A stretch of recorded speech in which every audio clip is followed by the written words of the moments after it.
Buongiorno, ben ritrovati con Focus TG. Gran parte del nostro notiziario oggi dedicato all'ondata di maltempo che era stata prevista con un'allerta rossa e il territorio è stato flagellato, potremmo dire, a macchie di leopardo. Vediamo il titolo della tribuna di Treviso: maltempo in Veneto, smottamenti, alberi caduti, 80 interventi dei vigili del fuoco, danni in particolare nel bellunese, nel trevigiano e nel veneziano. Particolarmente colpita la provincia di Belluno. Andiamo subito a sentire in diretta Tiziana Bolognani. A te la linea, Tiziana. Sì, direttore, buongiorno. Allora, Stefano Bozzi vi sta mostrando il quantitativo d'acqua che in questo momento sta affluendo attraverso lo sbarramento della diga di Busche. Siamo in comune di Cesio Maggiore. Questo è il nostro punto di osservazione privilegiato per capire la portata dell'ondata di maltempo che ha investito nelle ultime ore la provincia di Belluno, con precipitazioni davvero consistenti, davvero abbondanti, che si sono concentrate specialmente nella fascia del Feltrino della Val Belluna. Stefano vi può far vedere in questo momento, anche se le nubi si stanno diradando, quell'angolo che c'è, quel cono che c'è giù che c'è proprio davanti a noi. Quella è la vallata che da Feltre porta a Quero Vas. Fino a pochissimi istanti fa si vedeva proprio un muro d'acqua, e il Piave si sta riprendendo i suoi spazi. Alla nostra sinistra c'è la spiaggia, nota spiaggia di Cesana, con un parco giochi, e mano a mano il Piave sta entrando all'interno di quest'area che è monitorata a vista. Poco fa c'erano i vigili urbani, c'era la polizia locale che stava documentando con telecamere e macchine fotografiche la situazione, e questo è un punto di osservazione fondamentale anche per chi in provincia di Treviso sta aspettando la piena del Piave. In questo momento non sono in grado di dirvi qual è la reale portata qui al passaggio al traverso di Busche, la reale portata del Piave, e comunque è significativo vedere come anche questa volta, a distanza di 5 anni, la potenza dell'acqua che sta trascinando, portando a valle ancora una volta tronchi d'albero, rami e tutto quello che il Piave incontra lungo il suo cammino, che è costellato da affluenti, i torrenti della vallata bellunese, che sono davvero molto, molto gonfi di acqua. L'allerta rossa è scattata ieri nel primo pomeriggio e si è tramutata subito in una presa d'atto da parte delle amministrazioni comunali che hanno giustamente aperto i COC, i centri operativi comunali, mobilitato le squadre di protezione civile per le verifiche sul territorio. In un solo comune della provincia di Belluno, nel comune di Val di Zoldo, il sindaco ieri sera ha disposto la chiusura delle scuole, così come era stato suggerito ieri sera da una nota della Dipartimento di Protezione Civile regionale, che lasciava questa possibilità evidentemente ai sindaci. Lì le scuole sono state chiuse. Sulla 251 della Val di Zoldo c'è stato un problema a Soffranco nella nottata che Veneto Strade ha risolto. In questo momento la strada, la 251, è percorribile a senso unico alternato. C'è stato uno smottamento all'ingresso del comune di Cibiana di Cadore.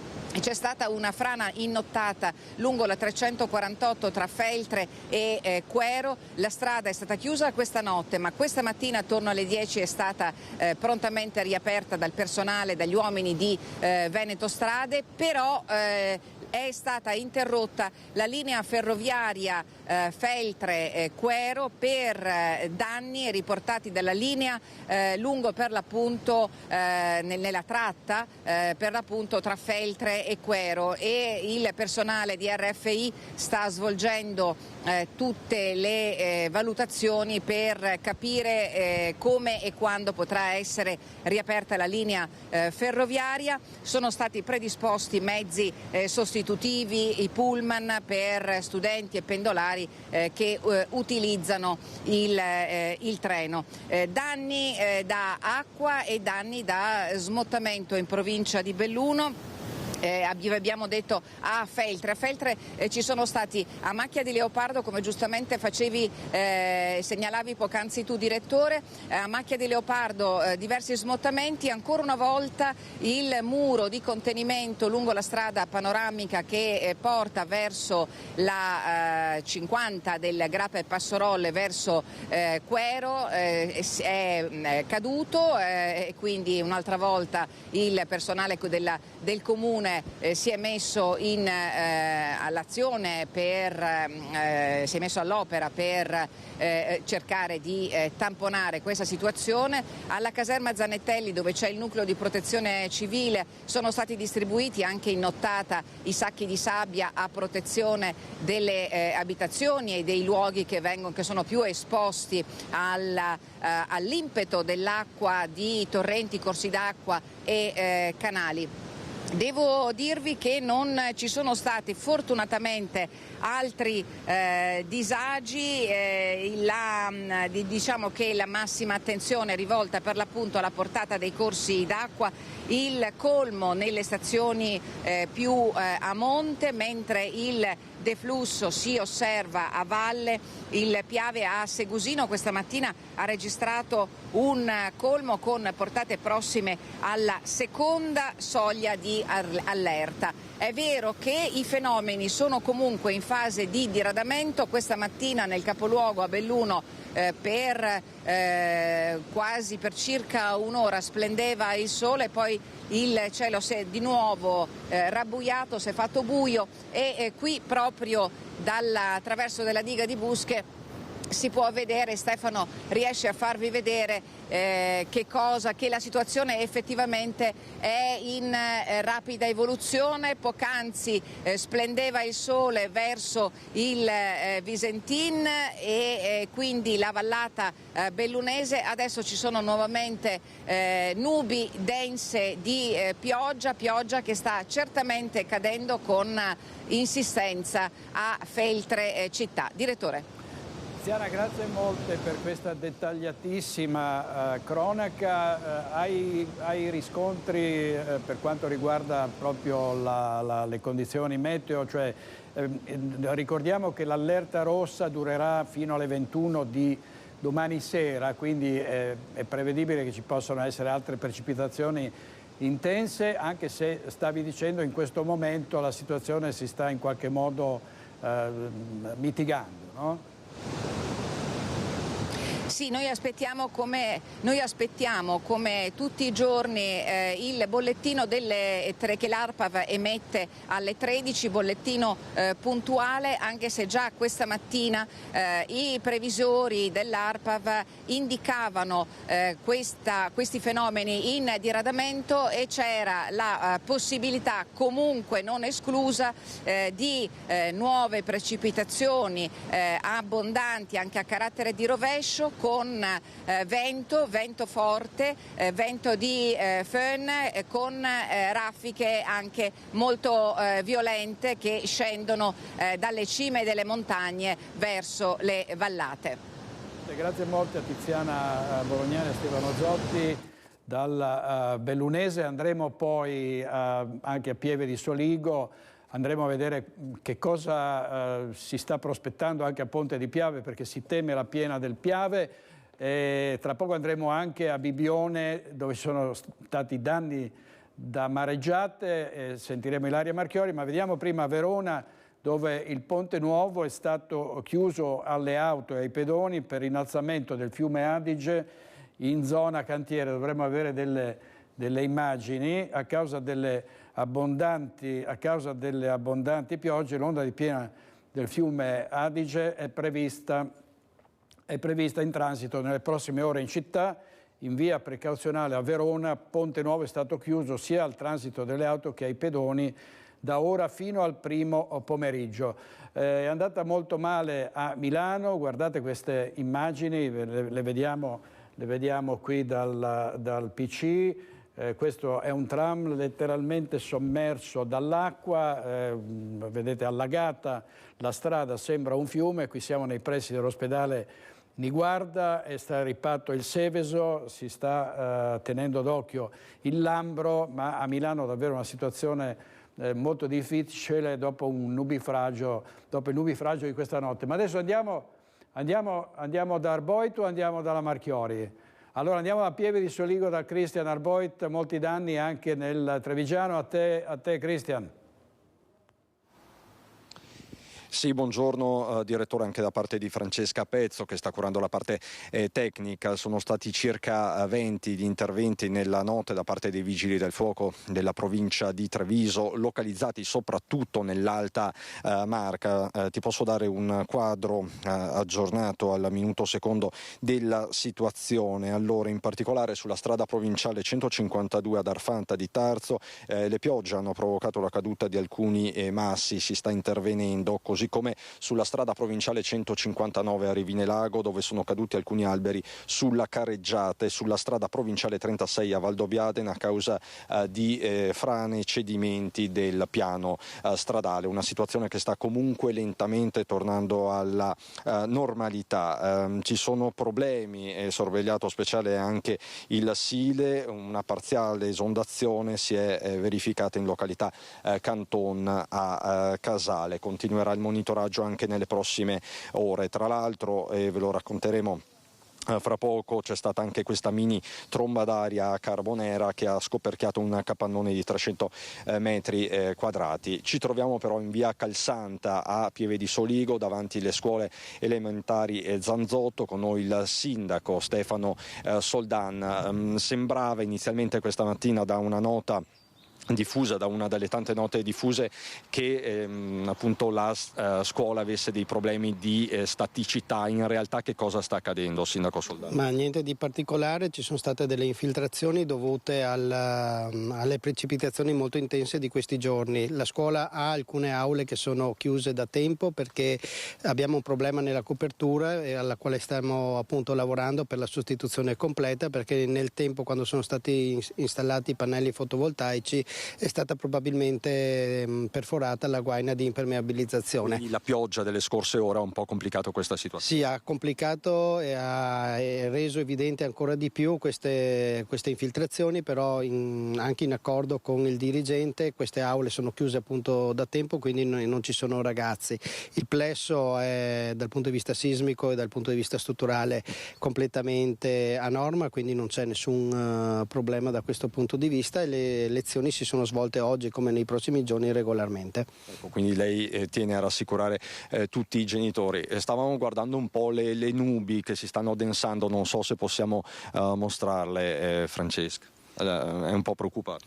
Ma probabilmente ci sarà un altro temporale. So che domani o comunque dovrebbe alleviarsi questa situazione particolare per poi riprendere giovedì, venerdì e sabato. Siamo attualmente con il COC aperto, quindi una situazione di attenzione con la protezione civile che sta monitorando i corsi dei fiumi e dei torrenti, e in quei piccoli, fortunatamente in quei piccoli casi in cui è stata richiesta durante la notte gli interventi, sono intervenuti in maniera puntuale e precisa. Anche perché voi siete ancora scottati da quello che è successo quest'estate, la grandinata che qui ha colpito veramente duro. La grandinata di luglio, la tromba d'aria di agosto sicuramente hanno portato dei danni anche non subito percepibili nelle coperture degli edifici, quindi magari anche alcune infiltrazioni che si possono verificare oggi sono dovute proprio al fatto che non siamo ancora riusciti a intervenire puntualmente nel riparare tutti i tetti dei fabbricati. Grazie Sindaco Stefano Soldana. Direttore, con Francesca Pezzo adesso ci muoviamo lungo l'asta del Piave per raggiungere Ponte di Piave, dove la piena attesa verso le 13:30, 14. Per il momento da Pieve di Soligo è tutto. Con Francesca Pezzo ti restituisco la linea. Grazie molte, grazie a Cristian Arboet e a Francesca Pezzo. Intanto vediamo il litorale, danni gravi soprattutto a Bibbione. Nella notte il mare ha divorato la spiaggia, 4 chioschi sono finiti sott'acqua. Ci colleghiamo subito in diretta con Ilaria Marchiori che deve affrontare un vento molto forte. A te la linea Ilaria. Sì, buongiorno direttore, buongiorno ai nostri telespettatori. Io mi auguro che riusciate a sentirmi perché qui il vento è davvero fortissimo. Sentiamo. Quasi si fa fatica a rimanere in equilibrio perché addirittura ci sposta sia a me che a Sandro Ponchio che è con me con la telecamera. Vi voglio fare vedere quella che è la situazione qui lungo la spiaggia, lungo il litorale più ad est di Bibbione. Allora, innanzitutto voglio evidenziarvi che sta ritornando a splendere un po' il sole, quindi speriamo che in qualche modo questo possa essere d'aiuto, però lo vedete il mare com'è agitato, com'è mosso e soprattutto quello che è accaduto nelle ore scorse, ovvero con la mareggiata che è arrivata fino ai chioschi. Vi voglio far vedere proprio attraverso anche l'aiuto della telecamera come si vede essere arrivata qui l'acqua. Come avevi anticipato tu, i chioschi che sono stati più danneggiati sono 4, uno è questo qui, il Key Beach, uno è dietro di noi il Gabbiano e poi ci sono ancora il Lilli e il Luna, sono tutti nei pressi di Piazzale Zenit, quindi in una zona molto, molto centrale di Bibbione. Non c'è anima viva né all'interno dei chioschi perché sono andata a cercare, non c'è nessuno e sono anche pochissime le persone che passano. Abbiamo incontrato un paio di persone che erano venute qui, che hanno le case, perché questa appunto è una zona molto turistica e che erano venute qui per trascorrere qualche giorno di vacanza per il ponte di Ognissanti e ci hanno detto che effettivamente questa mattina si sono risvegliate vedendo questo scenario a dir poco spettacolare e anche abbastanza raro come evento vedere proprio arrivare l'acqua fino a qui. È inutile dire che certe immagini che stiamo vedendo qui in questo momento riportano con la mente, anche se siamo lontani, ma riportano con la mente all'acqua alta del 12 novembre del 2019, tra cui tra l'altro tra poco ricorrerà anche l'anniversario. Lo stesso tipo di vento, lo stesso tipo di acqua che correva proprio come se ci fossero le onde, quindi si è tornati lì con la mente. Per quanto riguarda invece la zona di Jesolo, c'è stata anche in questo caso l'acqua, la mareggiata che è arrivata fino alla spiaggia mangiandosela, ne avevamo già parlato alcuni giorni fa, c'è ancora stata, ma il sindaco ci ha detto che i danni sono limitati. E poi un'altra cosa, il San Donatese è attenzionato per la situazione del Piave che dovrebbe appunto raggiungere la piena nel pomeriggio. Nella notte sono stati chiusi al transito delle auto i 2 ponti di barche e per cui la massima attenzione anche nella zona del San Donatese. Io mi auguro che voi siate riusciti a sentirmi, che siate riusciti a vedere le immagini di questo scenario qui a Bibbione, che è una delle zone più colpite della provincia di Venezia.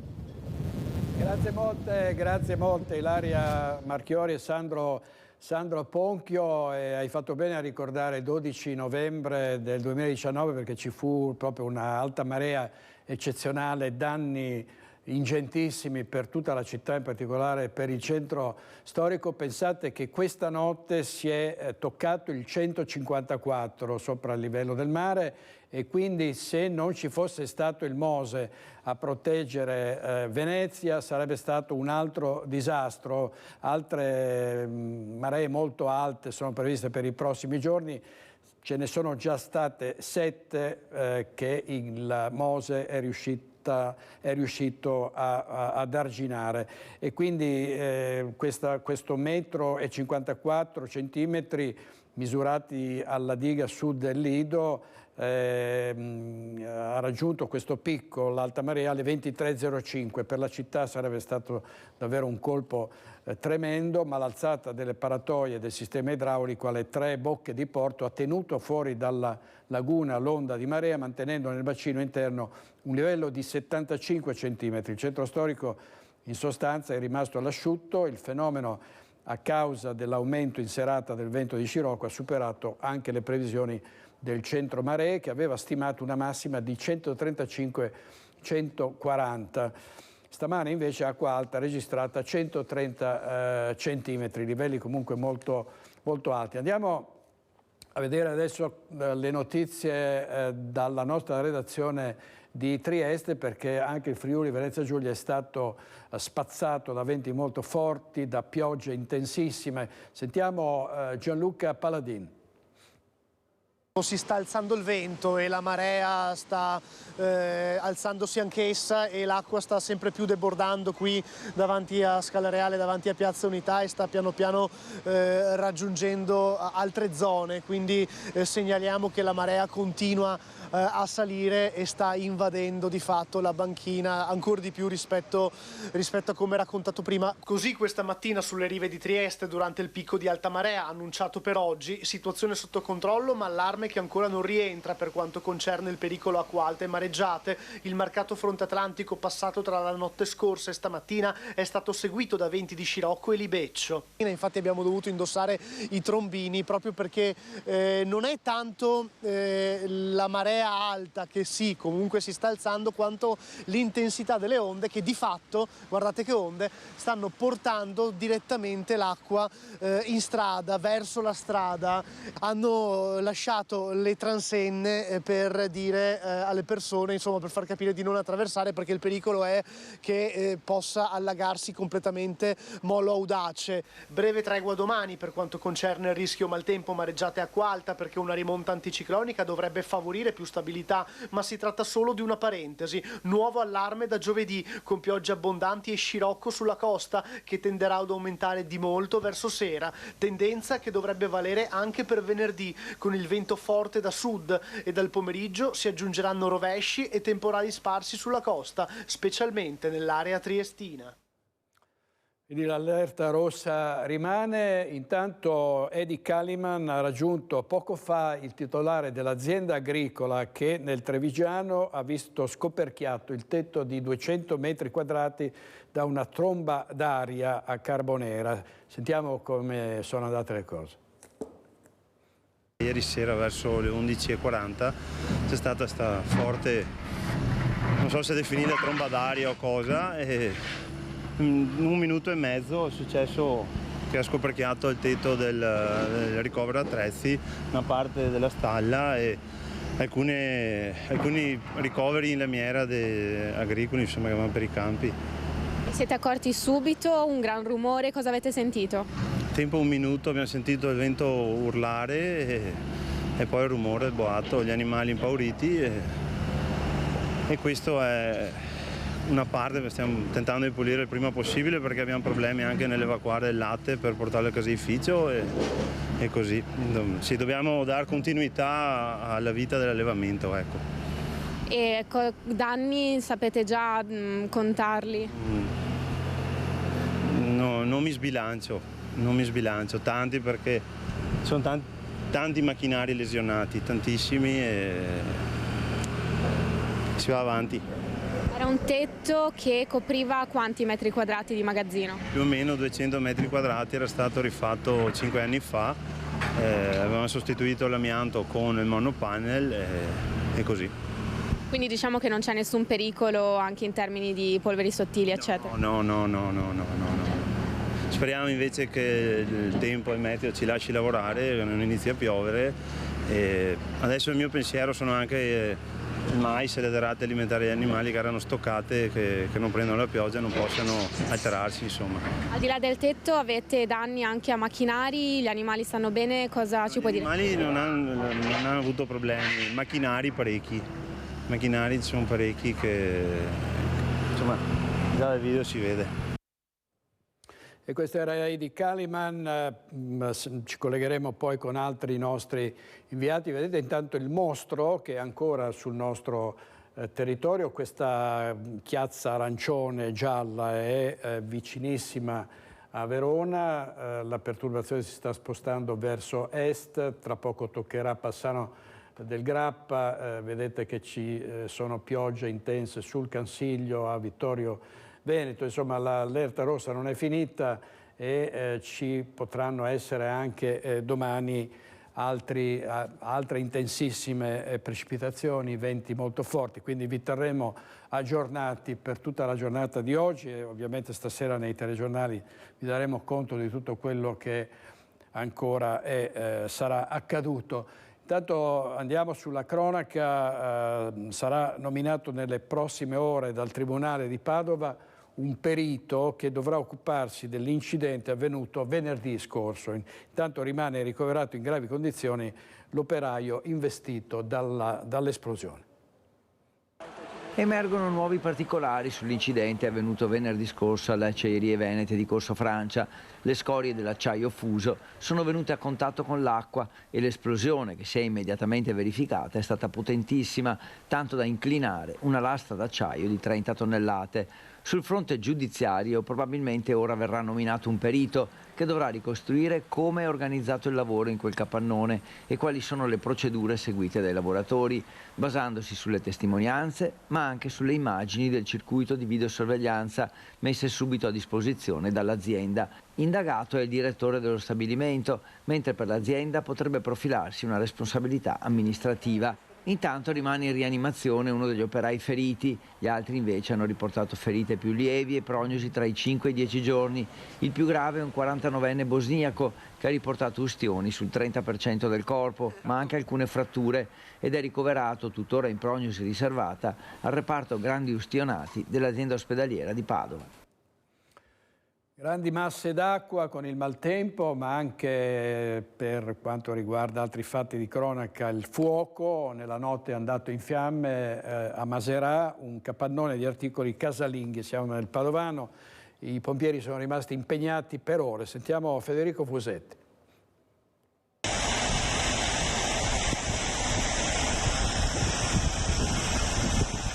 Intervento in forze dei vigili del fuoco nella notte scorsa per l'incendio che si è sviluppato in un deposito di articoli vari, soprattutto casalinghi, di circa 1500 metri quadrati in via Bolzani a Maserà, comune a sud di Padova. Nessuna persona è rimasta coinvolta. Le fiamme che hanno completamente avvolto la struttura sono state spente dai pompieri giunti dalla centrale di Padova, dai distaccamenti di Este e Abano Terme, dal distaccamento volontario di Borgoricco e con il rinforzo dell'autobotte arrivata da Rovigo. Sul posto anche i carabinieri e i tecnici dell'ARPAV per i rilievi ambientali. Le squadre sono rimaste impegnate anche per quasi tutta la mattinata per la bonifica dell'area e per determinare le cause del rogo.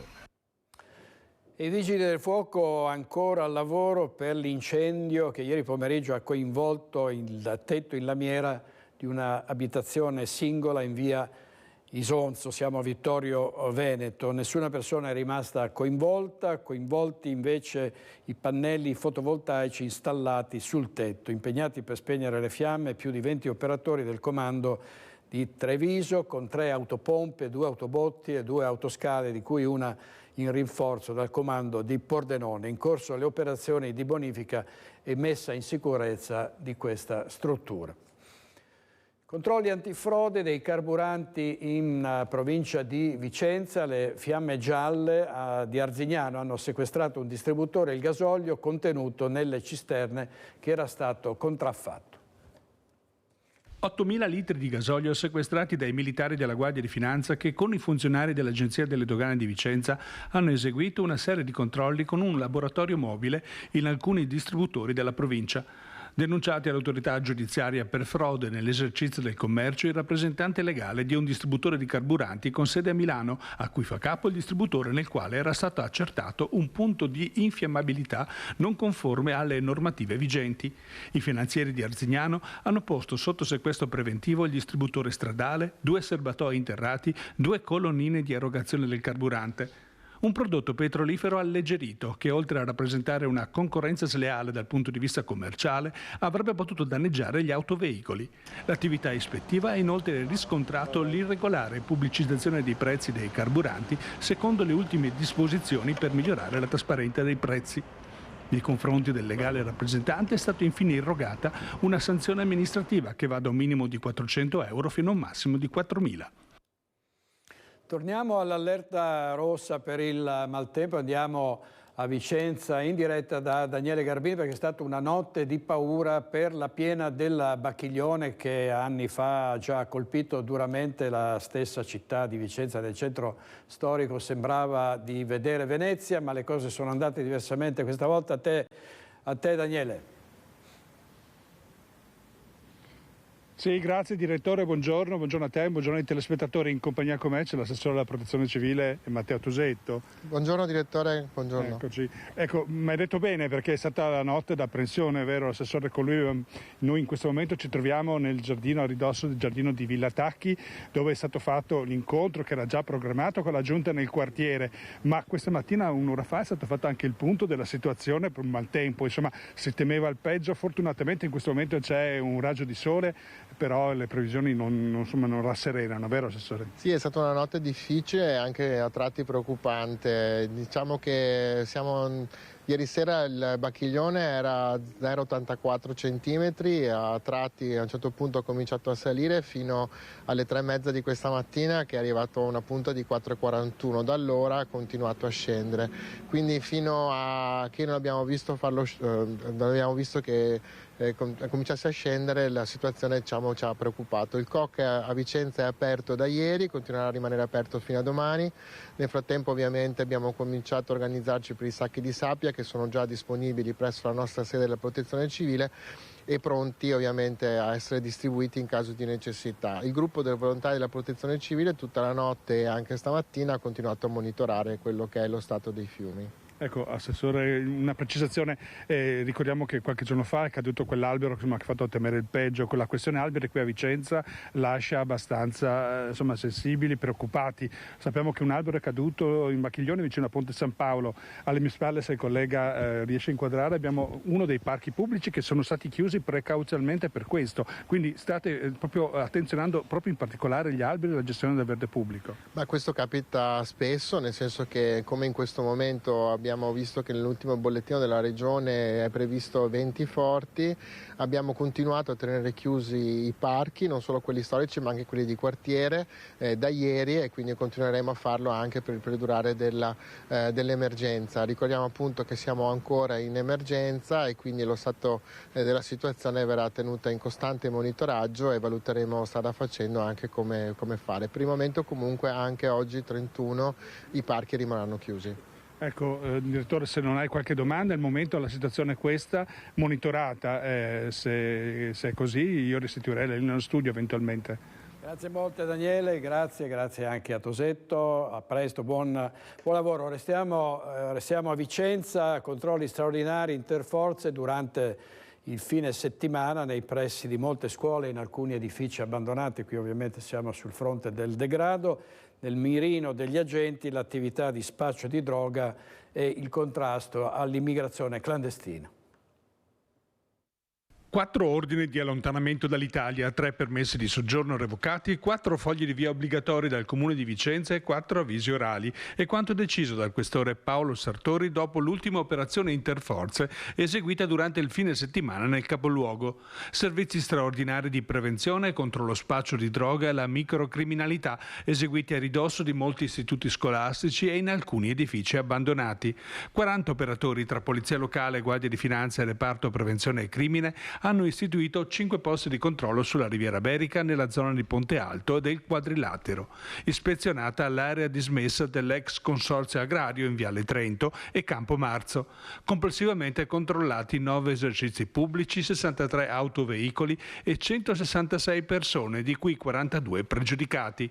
Un italiano di 31 anni inoltre è stato denunciato per ubriachezza molesta. Aveva segnalato al 113 di essere stato derubato del portafogli del telefono cellulare presso la stazione SVT. L'incapacità di descrivere gli oggetti sottratti agli agenti delle volanti intervenuti, assumendo invece un atteggiamento provocatorio e scorretto, ha indotto i poliziotti a sanzionare il soggetto, che presentava un evidente stato di alterazione psicofisica derivata dall'abuso di alcol. E su questo credo ci sia un altro servizio di Luisa Bertini, rubato il portafogli da un cestino di una bicicletta e poi quest'uomo è stato individuato grazie alle telecamere della videosorveglianza urbana. Lo hanno individuato grazie ad un frame estrapolato dalle immagini del circuito urbano di videosorveglianza che lo avevano immortalato proprio nel momento esatto in cui rubava il portafogli che una signora aveva riposto nel cestino della sua bicicletta. Grazie a questa immagine gli agenti della polizia lo hanno individuato poco dopo per le vie del centro cittadino e hanno denunciato il 34enne, cittadino italiano, pregiudicato per reati in materia di stupefacenti.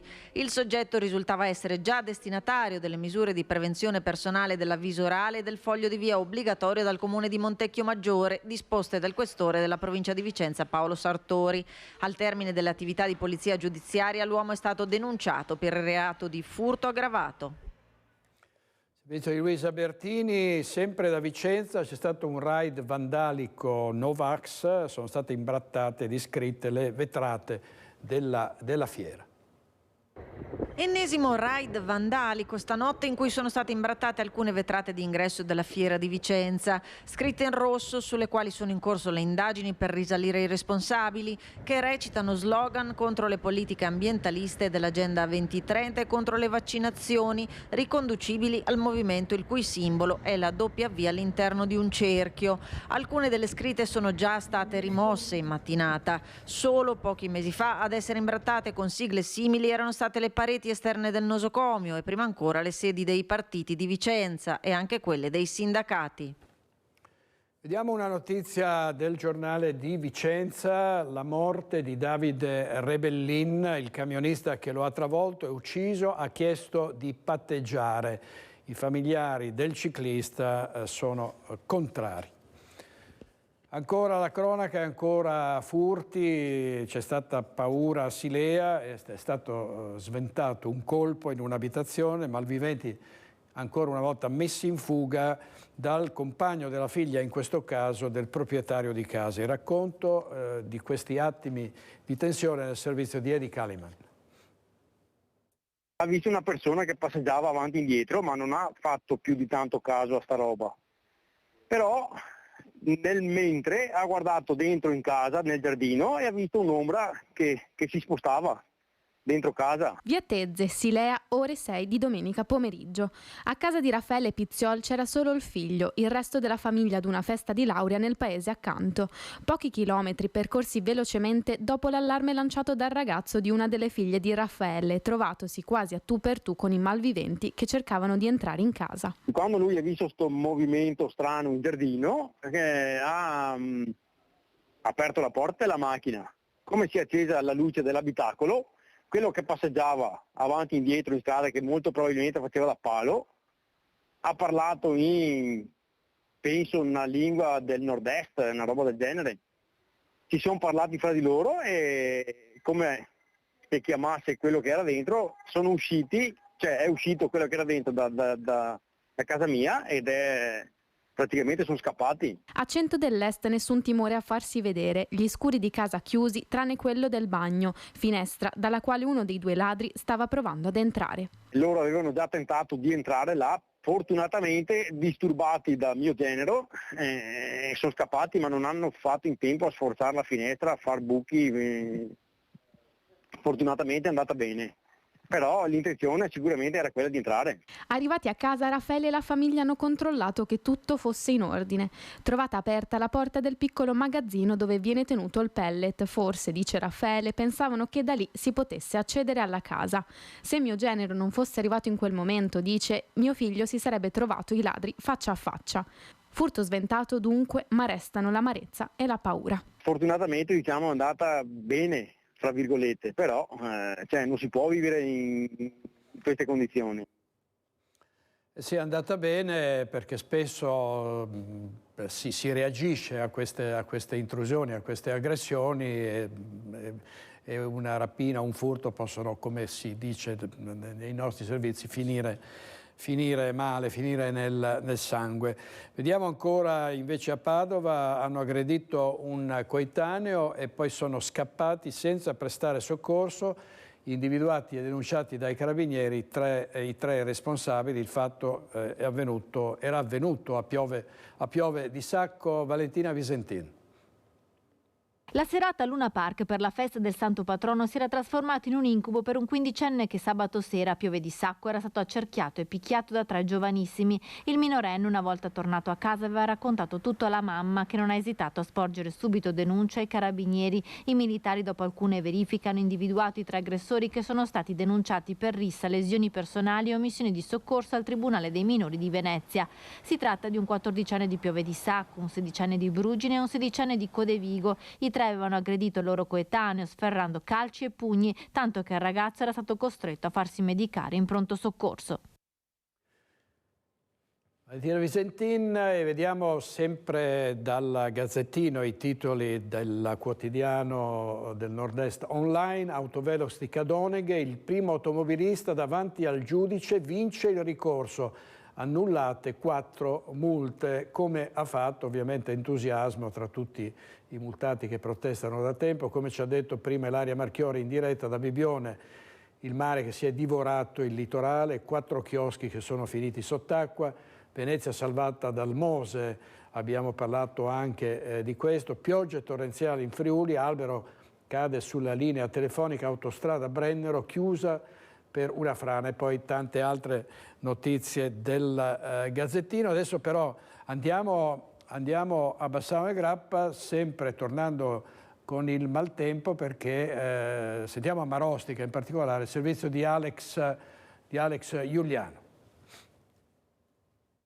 Oltre 100 mm di pioggia con picchi di 23 mm in 15 minuti. È stata davvero una serata, una nottata e una mattinata difficile qui nell'area della Pedemontana. Siamo a Pianezza, alle porte di Marostica, dove, come potete vedere alle mie spalle, è al lavoro la protezione civile. In mia compagnia il sindaco di Pianezza Luca Vendramin e il sindaco di Marostica Matteo Mozzo. Perché si sono verificati degli allagamenti, degli intasamenti. Vogliamo spiegare, sindaco, che cosa è successo? In maniera molto semplice abbiamo scoperto, grazie al consorzio eccetera, che il cambio di dimensioni dei tubi che ci sono nei vari passaggi ha creato ostruzioni con delle ramaglie sotto dei piazzali. Qua bisogna rimuovere l'ostruzione, perché se a valle non scarica, a monte vanno sotto, quindi il problema di mettere i sacchi stanotte eccetera è stato di non rischiare che vadano sotto le case. Stanno lavorando il consorzio di bonifica e protezione civile in questo momento per asciugare completamente il canale e cercare di togliere questo tappo tra lo scatolare da 2,40 e il tubo da 100 che c'è, quindi bisogna anche intervenire in quel modo. Quindi avete capito, si è formato un tappo che ha rischiato di mandare sott'acqua. Se la pioggia non si fosse fermata questa mattina, sindaco, sarebbero stati problemi per Marostica, per Pianezze. Anche la nottata però non è stata facile, l'abbiamo vista in piena notte al lavoro, presente sul posto insieme alla protezione civile. Sì, insieme a me c'era anche il sindaco Vendramin, siamo rimasti qua di fatto tutta la notte e devo dire che è stato un grande lavoro di squadra con i volontari di protezione civile, dell'ANC, dei carabinieri, che hanno anche gestito la viabilità, perché naturalmente abbiamo dovuto chiudere alcune vie, via San Vito, che è già soggetta a allagamenti, però quello di questa notte il problema è stato di fatto quello che l'acqua non scaricava a sud, quindi si è creato in pratica un bacino, una cassa espansione. Non penso che la situazione forse sarebbe peggiorata a Marostica più di quanto abbiamo visto, perché siamo leggermente più alti. Il problema sicuramente si sarebbe verificato dopo il ponte della provinciale, perché l'area della zona industriale di Pianezza è leggermente più bassa e già eravamo al limite. Infatti con la protezione civile sono stati portati numerosi sacchi proprio per aiutare i residenti a chiudere le bocche da lupo in modo preventivo. Poi per fortuna ha smesso di piovere intorno all'1 circa, e oltre alla pompa del consorzio di bonifica Brenta abbiamo chiamato anche i vigili del fuoco di Vicenza, che sono arrivati in modo tempestivo. Sono sempre da ringraziare anche loro, perché ci aiutano sempre quando abbiamo dei problemi. e con un'idrovora molto più grande hanno cominciato a far calare la canalizzazione e allentare la pressione sulla Roggia Marosticana, che di fatto si divide in due e poi va in 3 comuni, Marostica, Pianezza e Colceresa. Ecco, facciamo anche un piccolo bilancio di questa mattinata, di questa giornata nell'area di Bassano e dintorni. L'idrometro di Cabarzizza ha fatto segnare comunque quasi 3 metri di altezza per quello che riguarda il Brenta. Brenta quindi cresciuto di 2 metri nelle ultime 12 ore. Adesso la situazione sta gradualmente tornando alla normalità, le aree golenali sono state a tratti comunque completamente invase dalle acque. Bassano città invece ha riscontrato i soliti problemi con le caditoie, con diverse aree, quartieri dove insomma garage e interrati si sono allagati. Qualche problema anche a Romano de Zelino. Comunque diciamo che il meteo per il momento ha concesso una tregua e questo insomma fa ben sperare. Allora torniamo nel bellunese, perché quella di Belluno è stata la provincia più colpita dall'ondata di maltempo. Subito in diretta di nuovo da Tiziana Bolognani. Sì, direttore, allora noi da Busche ci siamo spostati verso Belluno, ma ci siamo fermati a Melle di Borgo Valbelluna perché abbiamo notato anche per strada una situazione così al limite del rischio, con molti canali che sono gonfi. Addirittura qui in questo posto l'acqua che ha allagato completamente questo campo viene convogliata all'interno di un canale sia da una parte che dall'altra della provinciale numero 1 della sinistra Piave. I canali sono per l'appunto davvero gonfi d'acqua e oramai al limite, quindi a rischio anche di allagamento dei campi. Quello che voi non avete visto prima e neppure noi avevamo visto prima, dandovi comunque l'indicazione di condizioni meteorologiche in miglioramento, è che mentre ci muovevamo verso Belluno, e quindi da qui a Busche ci sono poco meno di 10 minuti di strada, il tempo è cambiato repentinamente.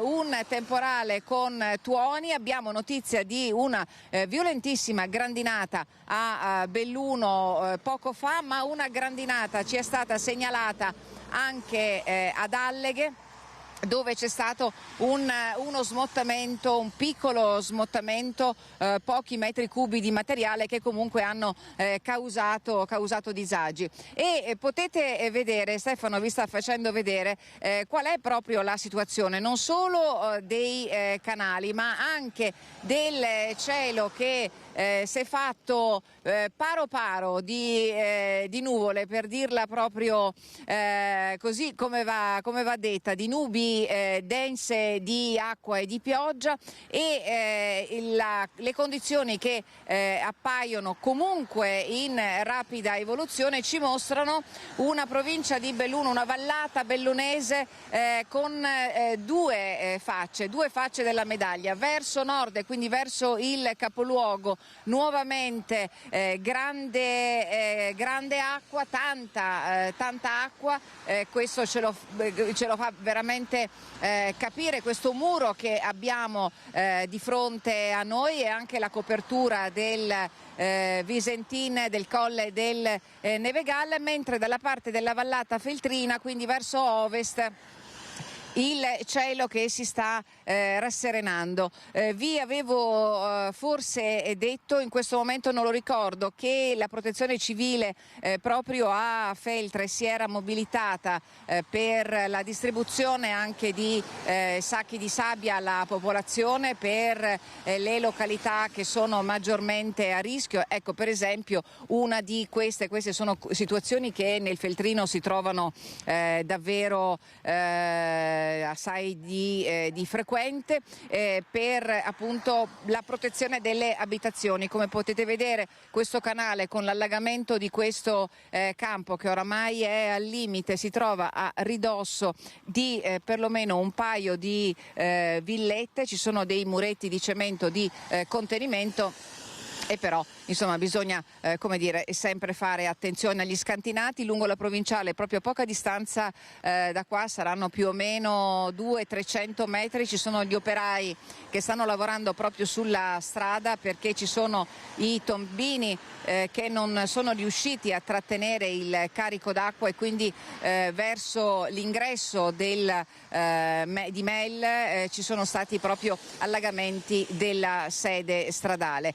Poco fa è arrivato un aggiornamento del centro di protezione civile, del Dipartimento regionale di protezione civile circa le previsioni meteo che vengono date per l'appunto di ora in ora, e le previsioni che sono state diffuse poco fa arrivano fino alle 14 di oggi pomeriggio, poi dalle 14 alle 17 si prevede ancora un miglioramento. Quello che vi devo sentire percependolo di persona è che rispetto a prima, quando siamo arrivati a Busche, la temperatura esterna era superiore ai 18 gradi, cosa assai anomala per questo periodo sicuramente in provincia di Belluno, e che invece in questo momento probabilmente per effetto della grandinata che si è abbattuta su Belluno e sul capoluogo la temperatura è scesa e più o meno adesso potranno esserci all'incirca una decina di gradi.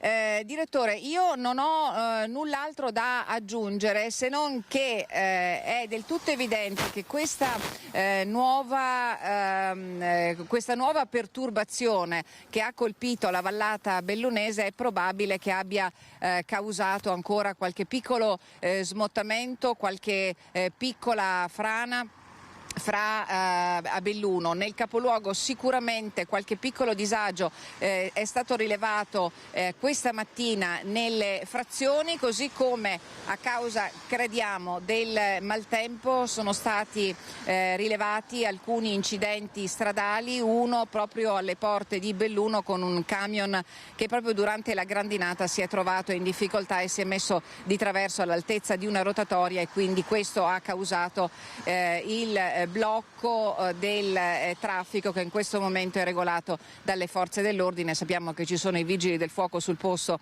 per cercare di rimettere in carreggiata il mezzo pesante, ma diciamo che altri problemi di natura idrogeologica in questo momento non ne sono stati riscontrati. Direttore. Tiziana, grazie molte, grazie a te Stefano Bozzi, l'operatore. Vediamo, tra l'altro vedremo cosa è accaduto in Alto Adige, vedremo di capire se ci sono aggiornamenti anche da lì, perché allerta rossa anche per quanto riguarda il Trentino Alto Adige. Vediamo a Milano, i milanesi non sono abituati all'alta marea, diciamo, no? Ma oggi si sono dovuti in qualche modo ingegnare, come hanno fatto tante volte i veneziani, per guardare delle zone allagate in mancanza di stivaloni, ascellari. Questo signore ha scelto un sistema del tutto originale, cioè dei secchi. A Venezia spesso c'è chi utilizza anche sacchi di plastica della spazzatura, insomma qualsiasi mezzo è buono per evitare di restare in ammollo. Lasciamo, tra poco poi andremo anche di nuovo da Arboit, da Cristian Arboit, questa volta saremo da Ponte di Piave per vedere l'onda di piena del Piave, la si teme molto, dovrebbe arrivare in serata e quindi ci farà sapere Arboit qual è la situazione. Vedo Federico Fusetti collegato da, mi pare, Rovolon, perché c'è la questione dei ristoranti e dei colli euganei. Nel mirino dei ladri ci sono stati 15 furti in pochi mesi. A te Federico. Sì, buongiorno direttore, buongiorno ai telespettatori. Siamo a Rovolon, quindi sui Colli Euganei, siamo al ristorante Dalino con Gianni che ci ospita per parlare purtroppo di un tema non così bello. In effetti spesso si parla, insomma, i ristoratori, le bellezze di questo territorio, però anche di episodi spiacevoli, perché come diceva il direttore 15 furti in 2 mesi nella zona. A lei cosa è successo? Buongiorno a tutti intanto. Noi stavamo lavorando venerdì sera, stiamo facendo il nostro lavoro e alle 9:30 sento la porta che si chiude, ma penso che sia stato un colpo di vento, no? Poi noi finiamo di lavorare, io me ne vado a casa, mia mamma dopo 10 minuti mi chiama e mi dice: guarda che c'è la porta dell'appartamento chiusa. Lì ho capito subito, perché avevo già sentito che avevano fatto il giro di parecchi locali qua dei colli. Torno indietro, apro e praticamente abbiamo trovato tutto sottosopra, perché sembrava fosse esplosa una bomba. Loro erano già fuggiti, ovviamente. Cosa è successo? Loro sono entrati da dietro, hanno tagliato una grata, si sono garantiti la via di fuga, ci sono chiusi dentro, hanno fatto quello che dovevano fare, hanno portato via tutto quello che c'era da portare via. Portato via tutto, ma al di là dell'aspetto economico, che vabbè, insomma, dispiace, perché comunque poi erano tutti affetti personali di mia mamma. Il problema è che poi devi lavorare 3 giorni per mettere a posto e pulire, abbiamo dovuto lavare tutto, perché come fai? È un disastro. Vi siete parlati tra di voi, anche tra ristoratori, certo. Cosa si può fare? Cosa si può fare? Sono troppo bravi anche quelli cosa possono fare anche quelli dei carabinieri. Cioè, fatalità, poi questi qua il mio vicino di casa, che poi me l'ha anche detto che faceva meglio a non dirlo, li aveva anche visti arrivare, erano in 3. Avevano fatto 2 o 3 mesi fa, avevano fatto un mio cugino, e lì avevano fatto un bel bottino, qua hanno fatto un bel bottino, e poi hanno fatto i nostri vicini qua, e sono passati dappertutto. Ma cosa si può fare? Cosa puoi fare? Telecamere? Sì, ma serve a poco, Federico, serve a poco, perché l'allarme, se forse sopra fosse stato attivato, non ce l'avevamo, adesso l'abbiamo messo, ce l'abbiamo per tutto il locale, ma vai a pensare che quando stai lavorando alle 9:30 di sera di venerdì questi ti vengono a trovare. Non lo puoi pensare e non lo puoi neanche prevedere. E comunque questo è il loro modus operandi. Loro vanno, vedono, indagano, e poi quando stai lavorando loro, tac, approfittano della situazione. Tu arrivi lì sopra e trovi il delirio. Grazie Gianni, in bocca al lupo. Direttore, se non hai domande. Grazie molte Federico. I ristoratori già così duramente colpiti dalla pandemia adesso se la devono vedere con questa sfilza di furti. Questo avviene sui Colli Euganei, ma anche altrove. Molto spesso questi predoni vengono dall'est, o comunque non sono italiani ma sono stranieri. Poi anche gli italiani fanno la loro parte, intendiamoci. Però per filtrare gli arrivi di molti di questi delinquenti c'è stato un vertice trilaterale fra ministri degli interni, Italia, Slovenia e Croazia. Si svolgerà, non c'è stato ancora, si svolgerà giovedì nella prefettura di Trieste per fare il punto sui controlli antiterrorismo e antidelinquenza ai confini e decidere su una più che probabile proroga della misura della sospensione del trattato di Schengen. Sentiamo Marco Stabile. Un vertice a 3 fra ministri degli interni di Italia, Slovenia e Croazia si svolgerà a Trieste giovedì 2 novembre. All'ordine del giorno il punto della situazione dopo la sospensione di Schengen e l'apertura di un dialogo per capire se la prosecuzione dei controlli possa durare o meno per tutto l'inverno, considerando che l'allerta terrorismo resta massima in tutta Europa. Lubiana ha già annunciato che i controlli andranno avanti almeno fino al 19 novembre. Il ministro Piantedosi aveva già fatto capire che tutta la stagione invernale potrebbe continuare nella medesima modalità, ma al momento non c'è l'ufficialità ed è evidente che una misura congiunta dei 3 paesi rappresenterebbe un dispositivo molto più efficace, anche se quanto mai complesso da affrontare per i transfrontalieri. Giovedì si partirà con il consueto Comitato per l'Ordine e la Sicurezza Pubblica, convocato dal prefetto di Trieste Pietro Signoriello in prefettura. Inizia alle 10 con i rappresentanti di Comune, Regione e Forze dell'Ordine. Alle 11 Piantedosi incontrerà Davor Bozinovic, ministro degli affari interni della Croazia, e Boštjan Poklukar, omologo sloveno, in un vertice a 3. Dalla riunione ci si attende poi una quadra sulle soluzioni operative. Servizio di Marco Stabile, caporedattore della nostra redazione triestina. Oggi in regia a Rete Veneta per Focus TG, Francesco Ceronne e Italo Morao. Andiamo in pubblicità, 2 minuti e poi torniamo subito con altre notizie e altri collegamenti.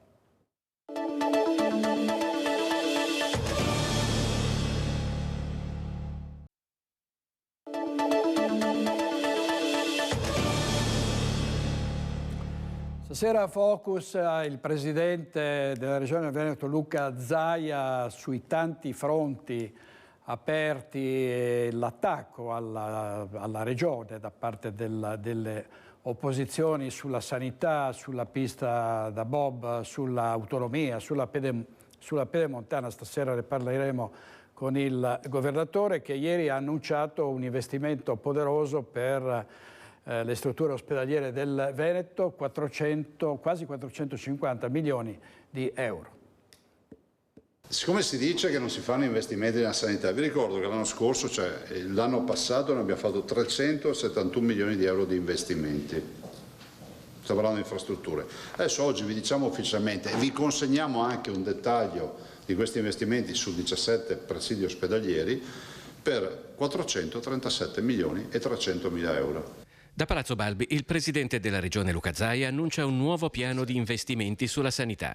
L'attenzione per il settore in Veneto è massima, dice. La colpa è che pensiamo a lavorare e non a comunicare.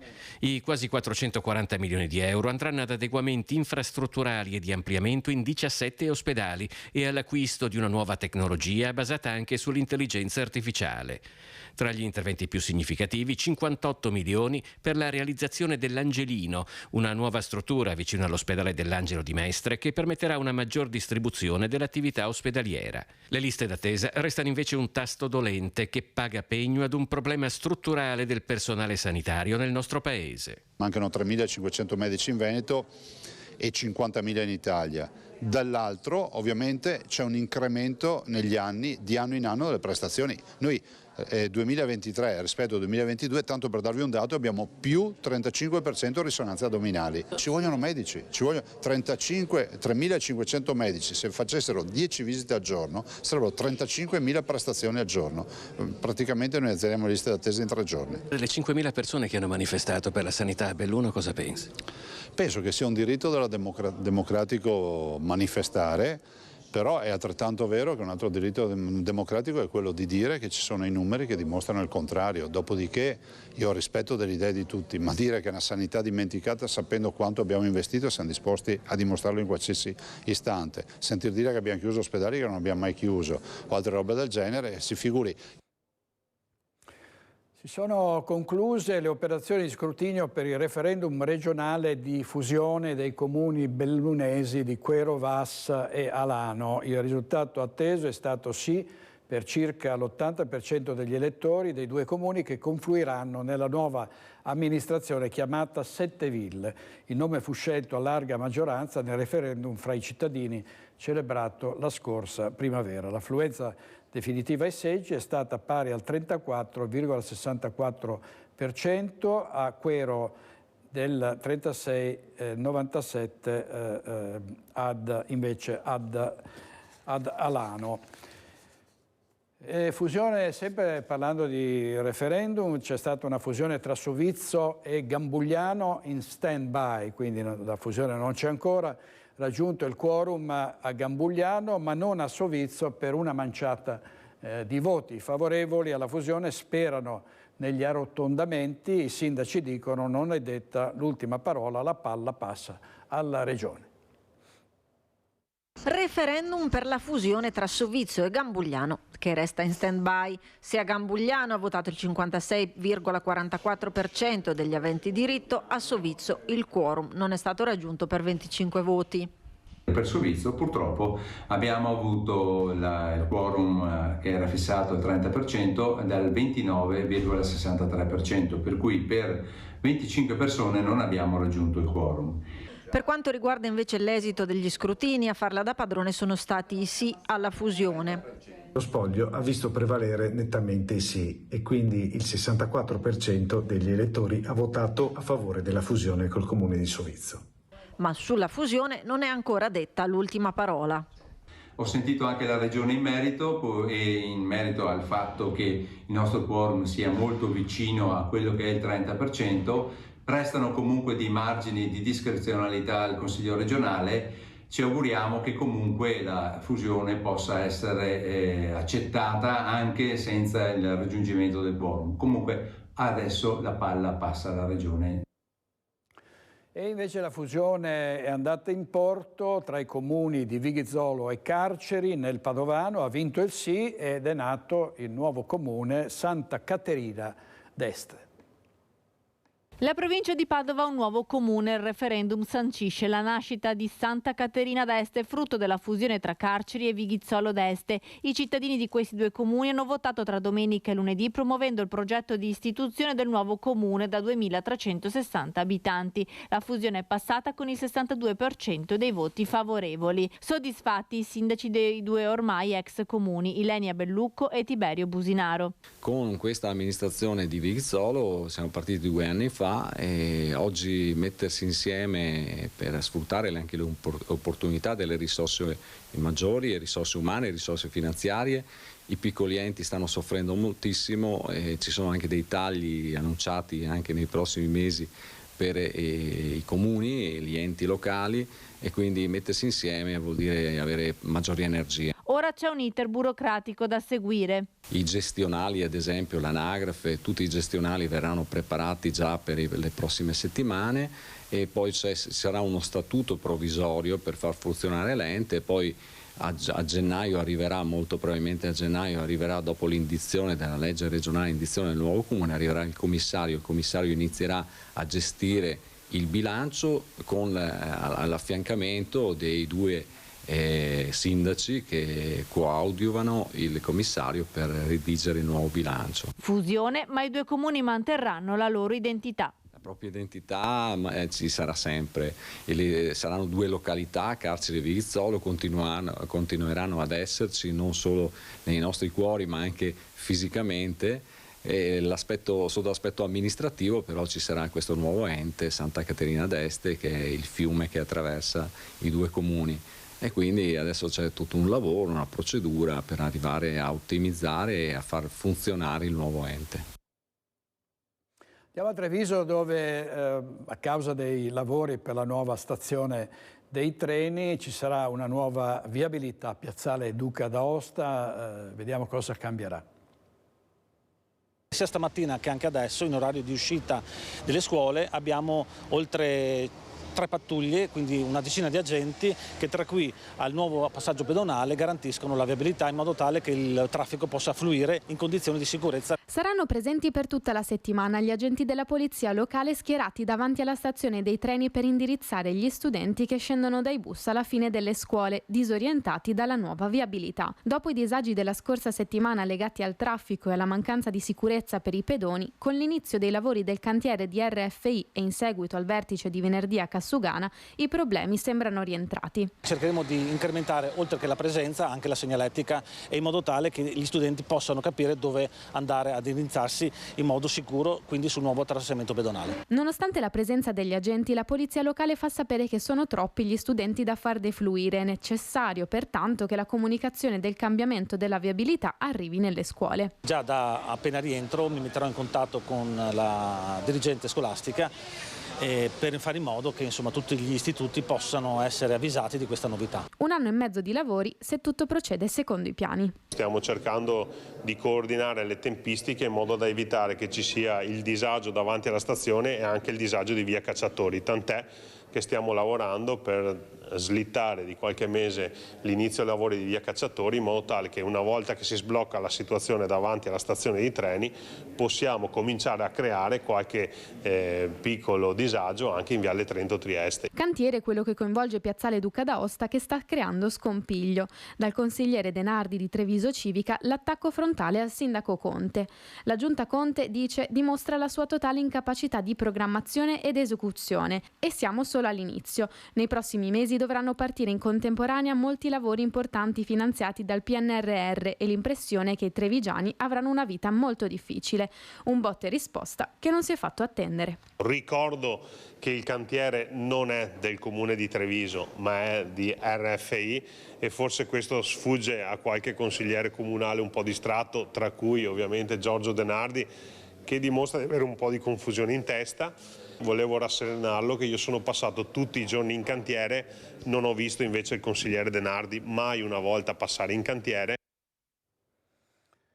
E Il lockdown causato dalla pandemia ha fermato anche i viaggi e c'è stato quindi un accumulo di richieste di passaporti finita la pandemia, ed è strano ma vero, oltre 1000 passaporti sono stati richiesti e stampati a Treviso, anche perché la questura ha subito potenziato gli uffici, dopodiché chi ha chiesto 1000 passaporti non va a ritirarli. Sentiamo. Sono oltre 1 migliaio i passaporti stampati ma mai ritirati dai richiedenti. Insomma, cittadini che hanno compilato moduli, pagato bollettini, le marche da bollo, ma poi hanno lasciato il documento personale valido per l'espatrio pronto in questura. Un numero che sta crescendo di giorno in giorno, e tutto questo in una situazione già difficile, dove il numero delle richieste negli ultimi mesi aveva messo in difficoltà il personale di polizia, tanto che il questore di Treviso a gennaio aveva spiegato ai nostri microfoni di aver potenziato gli uffici per cercare di dare risposte alle migliaia di domande. Erano state attivate anche le procedure per accelerare le pratiche per i casi urgenti. Quello che mi preme dire è che chi deve partire ha la possibilità e il diritto di avere il passaporto per tempo. Così il questore aveva assicurato di rilasciare per tempo i passaporti a quanti ne avevano la necessità, e così è stato. Evidentemente però qualcuno ha pensato di fare richiesta senza averne bisogno. Così negli uffici si stanno ammucchiando i documenti per l'espatrio, e si tratta, hanno fatto sapere dalla polizia, di passaporti stampati richiesti seguendo la procedura prevista per le urgenze. Insomma, l'urgenza evidentemente non c'era proprio, ma probabilmente queste persone sono passate davanti a chi invece ne aveva davvero un reale bisogno. L'appello della polizia è chiaro: appare opportuno sensibilizzare la cittadinanza a ricorrere alle procedure previste per le urgenze solo in caso di reale necessità. Intanto le misure adottate hanno consentito di accorciare considerevolmente i termini previsti per ottenere il documento, e grazie a questo impegno la provincia di Treviso oggi può considerarsi al di fuori della fase emergenziale. Il cosiddetto Prosec, che è con la K finale, con un concorrente del nostro Prosecco, è stato messo definitivamente fuori gioco. Sentiamo perché. Finalmente mettiamo la parola fine sul caso Prosec, sul caso aceto balsamico, cioè su tutti quei tentativi di emulare o di evocare il nome delle nostre indicazioni geografiche.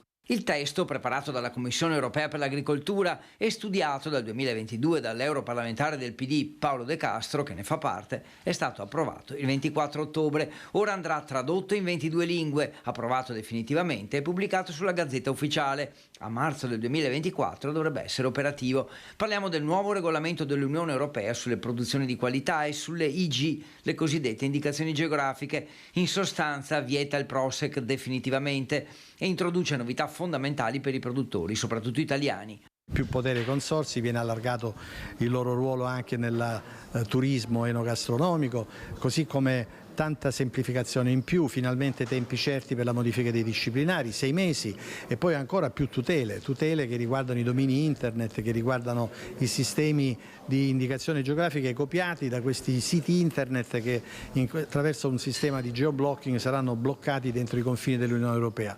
Si rafforza così il sistema di difesa per le denominazioni di origine, minacciate continuamente da imitazioni che ne mettono a rischio anche il valore, come è accaduto con il Prosec.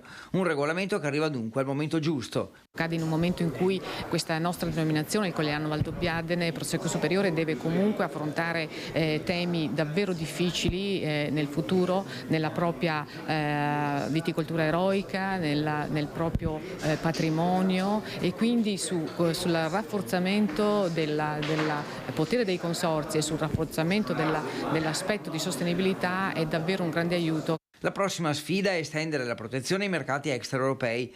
Al momento per ogni paese come Cina, Brasile o Stati Uniti è sufficiente rispettare le proprie leggi, che possono essere diverse e meno protettive di quelle europee.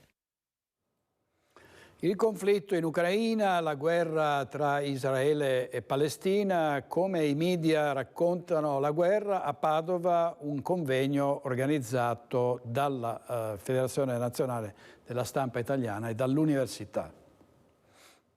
20 mesi di guerra in Europa, fra cura del vero e giustizia sociale, informazione e propaganda nell'epoca dei conflitti spesso dimenticati e della pace perduta. È il titolo del convegno organizzato nella sala dell'Archivio Antico del Bo dalla Federazione Nazionale della Stampa Italiana nell'ambito del protocollo sottoscritto con l'Università di Padova avviato nel 2018. Un convegno pensato quest'estate per il conflitto in Ucraina, ma oggi più che mai attuale alla luce della situazione drammatica in Medio Oriente con la guerra tra Israele e Palestina a seguito dell'attacco di Hamas dello scorso 7 ottobre. Far capire quanto è importante il ruolo dei giornalisti che raccontano la guerra, sia degli inviati, perché sono le nostre antenne, ci possono far capire veramente cosa sta succedendo al di là della propaganda, sia qui in Italia, perché quello che secondo noi manca appunto è anche la posizione di chi sta dalla parte della pace. Il convegno è un'occasione per stimolare un approccio critico che tenga conto del contesto, dei fattori in campo come la complessità della guerra e la narrazione che spesso parla più del conflitto che della pace. Ci si è assuefatti a un linguaggio anche da combattimento, quindi diventa difficile trasmettere messaggi che siano, diciamo, esplicativi di cosa accade nei campi di guerra, nei conflitti, e soprattutto diventa difficile parlare di pace perché è come se si volesse procrastinare il più possibile una situazione di conflittualità fra i vari stati, fra le varie fazioni, e quindi questo è un messaggio difficile da far trasmettere, però bisogna farlo perché la pace è alla base di ogni democrazia, è alla base proprio della vita di ciascuno di noi. Vuole portare l'attenzione sulla guerra, sulla pace, perché c'è la guerra, perché non c'è la pace, come se ne parla e quindi come insieme possiamo unire le forze per provare a cambiare la narrazione e favorire l'attenzione da parte delle persone anche alle strategie, alle modalità per promuovere un mondo di pace piuttosto che mantenerci fermi intorno alla guerra.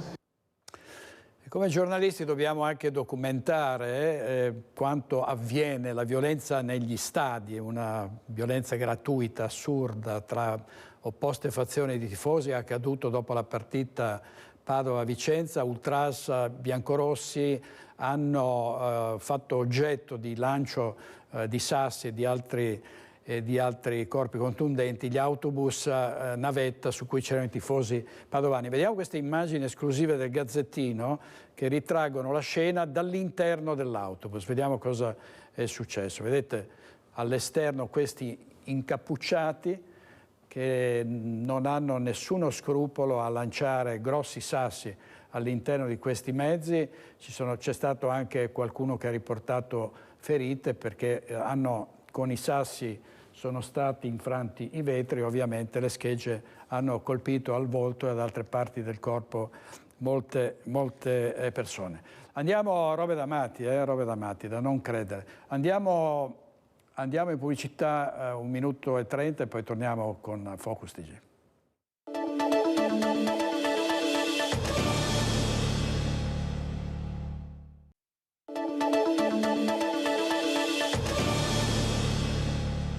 Si è spento a 93 anni lo storico liutaio padovano Umberto Lanaro, che noi avevamo incontrato alcuni mesi fa.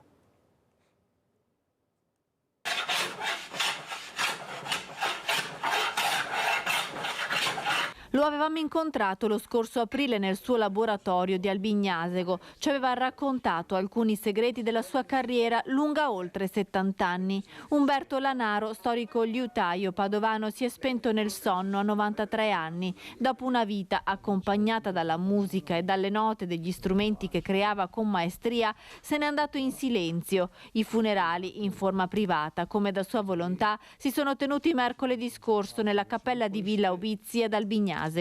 Lanaro, insieme al figlio, ha trascorso gli ultimi giorni di vita lavorando nella sua bottega. Oltre 1000 gli strumenti, tra violini, viole e contrabbassi costruiti, una vita sul banco da lavoro iniziata da giovanissimo, come ci aveva raccontato. Ho cominciato che la famiglia lavorava un po' il legno, mio fratello era un tagliatore e ho voluto farsi un violino dove piano piano tra libri una cosa o l'altra, che una volta non c'era tutto quello che c'è adesso. Forme eccetera, si doveva inventare un po' il mestiere, insomma, ecco, ci siamo arrangiati. Una passione mai mancata per un mestiere antico e che richiedeva precisione. Nel 2022 aveva ricevuto il premio alla carriera Anlai e il premio Bizzi, una vita lunga che lo ha portato anche in Argentina, poi Napoli e poi il ritorno a Padova, lavorando con i più grandi musicisti. I suoi strumenti hanno suonato in tutto il mondo. Questa viola d'amore qua è la sorella di una viola d'amore che adesso è negli Stati Uniti e in un museo. Questo qua si chiamava Anthony John Calabrese, che è un americano che suonava con i solisti veneti. Le sue conoscenze le ha condivise con il figlio Alessandro, liutaio e musicista, che ha ereditato oggi la sua passione, perché il mestiere di artigiano non può essere sostituito dalla tecnologia. E noi vogliamo ricordare Umberto così, con il consiglio che aveva dato ai giovani al termine della sua lunga intervista. Noi lavorare sempre, lavorare con passione, con amore, cercare le cose migliori che piacciono, insomma.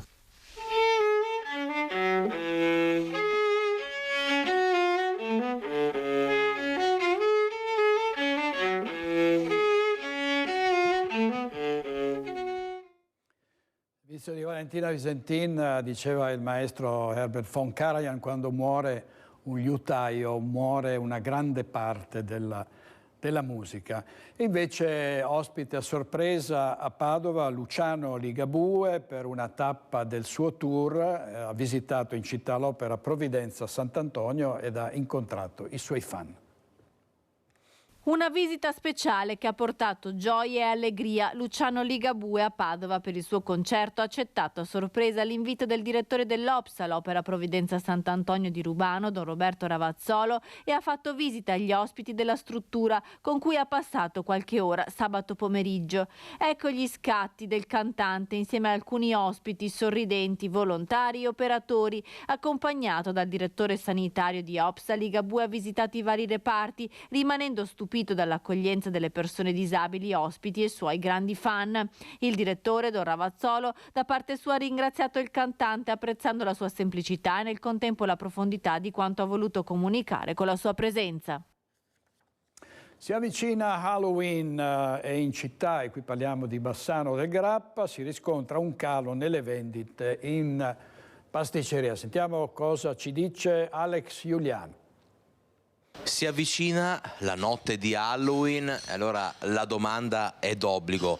Le famiglie stanno facendo un po' di scorta per il classico dolcetto scherzetto? Quest'anno veramente c'è un po' di calo, sì, per quello. Un calo di vendite dovuto principalmente ai rincari a livello generale sia delle materie prime che delle utenze. Dico purtroppo sì, purtroppo le materie prime veramente sono saliti, in seguenza noi altri qualcosa siamo obbligati a metterle. Oltre ai biscotti a forma di zucca e fantasma, i dolcetti preferiti si confermano essere le favette. Le favette fatte con albumi, mandorle, zucchero, ovviamente coloranti, alimentari, sono biscottini croccanti, vanno solo per la festa del Santi.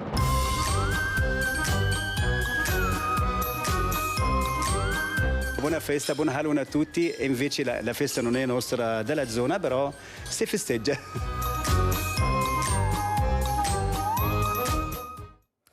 Allora dovremmo riuscire a collegarci con Christian Arboit per l'ultimo collegamento sul maltempo a Ponte di Piave, perché si attende la piena di questo fiume sacro alla patria, ma anche molto potente nel momento in cui decide di uscire dal letto e andare a abbracciare la campagna, le aree golenali e anche i paesi quando le cose vanno male.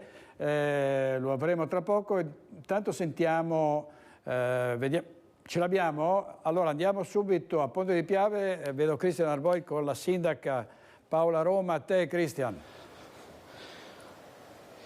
Sì, direttore, buongiorno di nuovo. Ci siamo spostati da Pieve di Soligo, abbiamo ridisceso di fatto l'asta del Piave, ci troviamo a Ponte di Piave in via Grave. È qui che si ha la percezione di quello che sta accadendo sul fiume sacro alla patria, sorvegliato speciale di queste ore. La piena era attesa per le 13:30, 14, invece Paola Roma, sindaco, che cosa sta succedendo? attendendo? Quali sono le informazioni? Allora, arriverà nel tardo pomeriggio, verso sera. Ovviamente noi abbiamo allertato già questa mattina, circa alle 3 della mattina, le persone che avevano più difficoltà a poter uscire, perché abbiamo alcune abitazioni che sono in terreni un po' più bassi e quindi dove abbiamo delle difficoltà poi a portarli fuori. Entro le 7:30 di questa mattina sono state portate fuori le 10 famiglie che erano collegate a questo, ed ora stiamo a vedere un po' l'evoluzione della situazione. Ovviamente diamo continuamente delle informazioni ai cittadini rispetto a quello che il CFD, il centro funzionale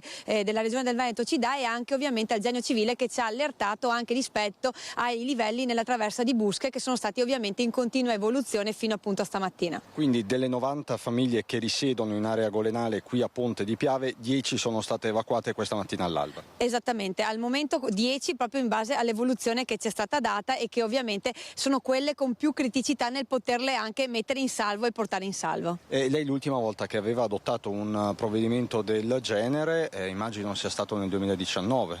Sì, anche in qualche situazione un po' prima, legata ovviamente a delle morbide che uscivano rispetto al fiume Piave anche nel 2014, però sicuramente anche questo rispetto ai lavori che la Regione del Veneto ha fatto di rialzo agginale, di sistemazione rispetto ai fontanazzi che potevano far riuscire dell'acqua all'interno del centro paese. Questo ovviamente è una prova del 9, perché questi lavori che sono stati messi in opera da parte della Regione danno appunto un risultato. Questi sono arrivati attraverso la situazione creatasi attraverso Vaie nel 2018.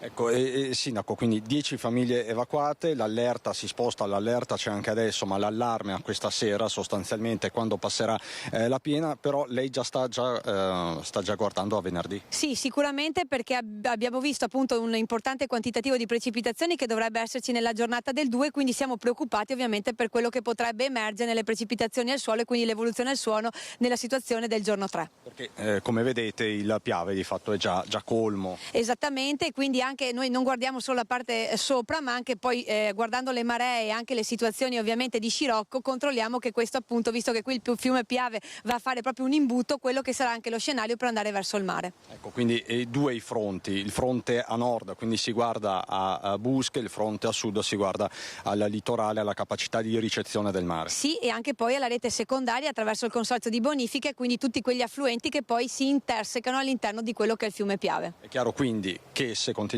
a piovere anche nei prossimi giorni, giovedì, venerdì, il problema si ripropone in tutta la sua urgenza venerdì. Sì, sicuramente siamo in preoccupazione per capire quali saranno gli scenari rispetto anche ai bollettini che il CFD della Regione del Veneto ci dà, e ovviamente rimaniamo a disposizione dei cittadini anche per tranquillizzarli e per dargli delle informazioni puntuali e precise. E di fatto stanotte non ha dormito, è sempre stata al centro operativo comunque. Sì, assolutamente sì, perché per fortuna siamo riusciti anche ad intervenire in orari, e ringrazio i miei collaboratori per la tempestività e anche i volontari della Protezione Civile per questo. Grazie Paola Roma. Direttore, ti lascio con le immagini di Francesca Pezzo, questo Piave che si è ingrossato, che fa paura e che ovviamente crea numerose preoccupazioni, soprattutto gli amministratori locali rivieraschi. Quindi ti lascio con questa immagine per il momento da Via Grave a Ponte di Piave. Direttore, è tutto, ti restituisco la linea con Francesca Pezzo. Volevo chiedere alla sindaca, siccome è prevista la sua partecipazione a Focus questa sera, sempre che il Piave non combini dei guai. L'hai ancora lì la sindaca? Assolutamente, glielo chiediamo in diretta. Il direttore Bacciali l'aspetta questa sera a Focus. Ci sarà, non ci sarà? Sì, perché le persone, quelle che dovevamo portare fuori, sono già state messe ovviamente nella situazione di disponibilità anche dei familiari e della parrocchia, che ringrazio, e quindi l'evoluzione fino a stasera è questo, perché ci sarà appunto il passaggio del colmo di piena sulla base delle proiezioni già fatte con la popolazione e con i residenti. Quindi possiamo rassicurare il direttore, lei questa sera sarà a Focus? Certo, grazie direttore, sì. Grazie sindaca, no, anche per avere è davvero tutto. Sano opportunismo editoriale, per avere anche le ultime notizie. Grazie molte Cristian, grazie alla sindaca, grazie a Francesca Pezzo, a tutti i nostri operatori, tutti i nostri tecnici e giornalisti che si sono collegati dalle province colpite da questa ondata di maltempo. Francesco Ceron con Italo Morao in regia questa mattina, ci vediamo stasera alle 21:15, non perdetevi questa puntata perché faremo ancora un riepilogo di quanto è accaduto sul nostro territorio, poi ci sarà anche una intervista al presidente Luca Zaia. Arrivederci, buona giornata.